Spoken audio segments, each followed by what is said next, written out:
Assalamu alaikum. Good evening, everyone. It's Dunya, and today we're talking about acute, subacute, and chronic osteomyelitis. And at the end of this video, we'll compare the acute osteomyelitis with acute pyogenic arthritis. So first, let's start with acute osteomyelitis. And this picture will help us to memorize the most important details about acute osteomyelitis. Number one, it's more common in males. As you can see here, it's a male child, and it's more common in children also. It may also occur in neonates, and it may also occur in adults. However, the most common age of presentation are children, is children. It's also more common in males because they're usually hyperkinetic, and as you can see here, it's a garden. So this child was actually playing. While playing, he fell and a trauma occurred. This reminds us that there is always history of trauma, or most probably there is history of trauma, and especially in low standard area, as you can see here in our photo. This is to remind us that hematogenous route is the most common route, but it may not always be trauma. It may also occur due to septic focus or wounds, as we have discussed. Upon looking in our photo, we will see Staph aureus because this is the most common pathogen causing acute osteomyelitis. Haemophilus influenza will be the most common pathogen if the patient is a drug addict, and for sickle cell anemia patients, Salmonella is the most common pathogen, S for S. What about the signs and symptoms? We will also talk about 5 main items. Number 1, there is fever and toxemia. Number 2, sweating and pallor.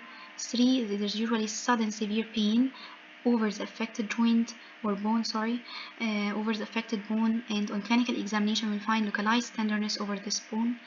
Number 4 is usually swelling, and this may be due to sympathetic effusion of the adjacent joint. Number 5, there will be pseudo-paralysis, which means there will be restricted active joint movement. Only the active joint movement will be restricted and the passive movement will not be restricted, and this is very important because we will use this information later on to differentiate between acute osteomyelitis and acute pyogenic arthritis. Now let's let's know that the most important part, or the most commonly affected part in the bone, is the metaphysis.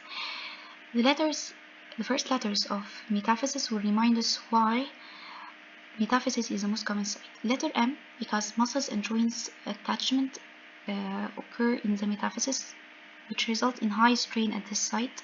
E, it's the site of end arteries. T, trauma is common at this site, and we have said that history of trauma is a precipitating factor, or recurrent trauma are precipitating factors, A, metaphysis is actively growing, and that's why it's more common in the children. P, phagocytic activity is low at the metaphysis, and the arteries are arranged in hairpin arrangement at the metaphysis, which results in very slow blood flow and the stasis of the blood flow, so there is usually higher rate of infection at this site. Letter M is highlighted in red to remind us that the best investigation for metaphysis is usually MRI. Now let's move to the pathogenesis. First, there will be initial site of infection, either due to wounds or hematogenous routes or whatever, but this infection later on gets enlarged, which results in the blockage of the blood supply and thrombosis of the major nutrient vessels. On the other hand, there is pus, and the pus is getting larger, resulting in subperiosteal abscess.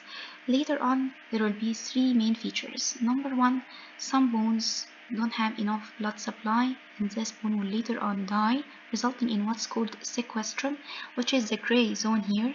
This dead bone is called sequestrum. On the other hand, the pus is still enlarging, and it escapes outside the bone through cloaca.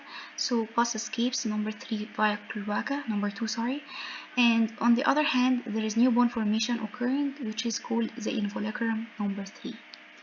So these 3 main items commonly occur in acute osteomyelitis. Number 4, what about the complications? 1, chronic osteomyelitis, which is expected. Any acute infection may be complicated into the chronic form of the infection. Number 2, it commonly occurs in children, so there may be deformities or shortening. Number 3, involucrum may result in pathological fracture of the bone. It may spread to nearby joints, resulting in arthritis, suppurative arthritis or septic arthritis, and finally toxemia, pyemia, and septicemia. What about the treatment? Again, 5 main points: hospitalization and immobilization. 3. Antibiotics are the cornerstone treatment for acute osteomyelitis because we have Staph aureus as the most common pathogen, which is a bacteria, so antibiotics are the most important treatment. And number 4, to remind us with the main treatment, again we'll see A for antibiotics and then analgesics and antibiotics. But I have inserted antibiotics on a separate line to remind us that it's the cornerstone of the treatment.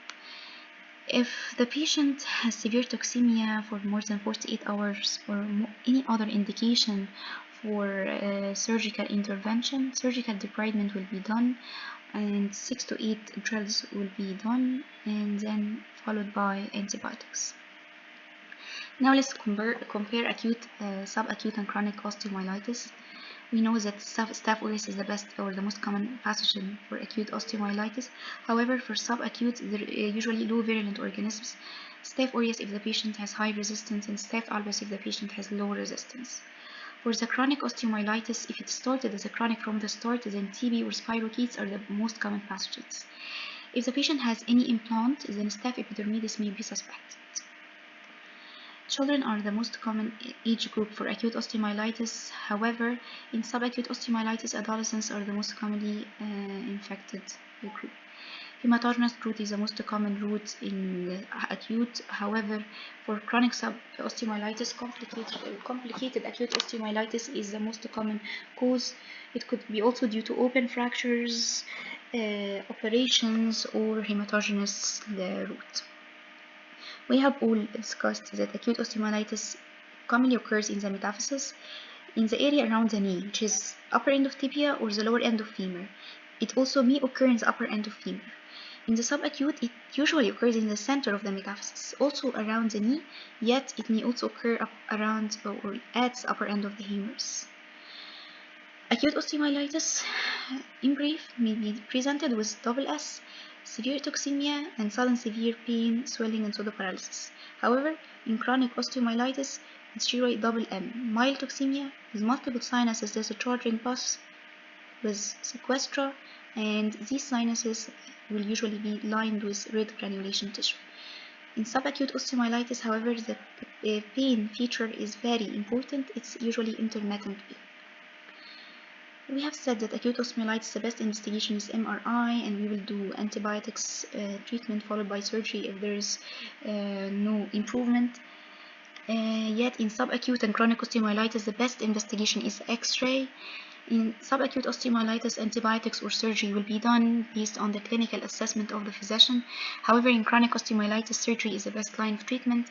Sequestrectomy, which is removal of the sequestra or the dead bone, suturization, and sinusectomy, removal of the sinuses. And later on, we will do bone graft, followed by IV antibiotics, and then shift the patient to the oral route. Finally, let's compare between acute osteomyelitis and acute pyogenic arthritis in brief. They are very similar, and that's why Staph aureus is the most common pathogen for both of them. However, Haemophilus influenza may occur if the patient is younger than 3 years old, or may cause the infection if the patient is younger than 3 years old. Both occur in children, and both occur via the hematogenous route. However, the acute pyogenic arthritis may occur as a complication of adjacent acute osteomyelitis, and we have discussed this in the first slide.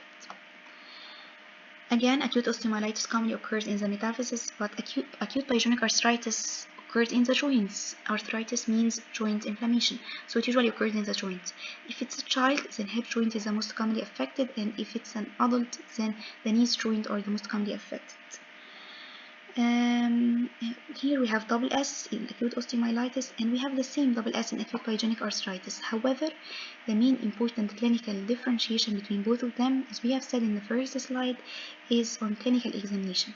In acute pyogenic arthritis, there will be paralysis or pseudoparalysis in both the active and the passive routes. Acute pyogenic arthritis, joint aspiration is indicated, and it will be diagnosed if total leukocytic count is more than 50,000 and the neutrophils are more than 75%. We could also do X-ray, which will be better after 2 weeks. We will do the same treatment in both of them, 3As, and antibiotics are the cornerstone. However, acute pyogenic arthritis is a surgical emergency. An arthroscopic wash-out or open arthrotomy must be done with or without traction or arthrodesis. So please don't forget that acute pyogenic arthritis is a surgical emergency. Thank you so much, and we have summarized osteomyelitis and acute pyogenic arthritis as much as possible, and see you in next videos inshallah.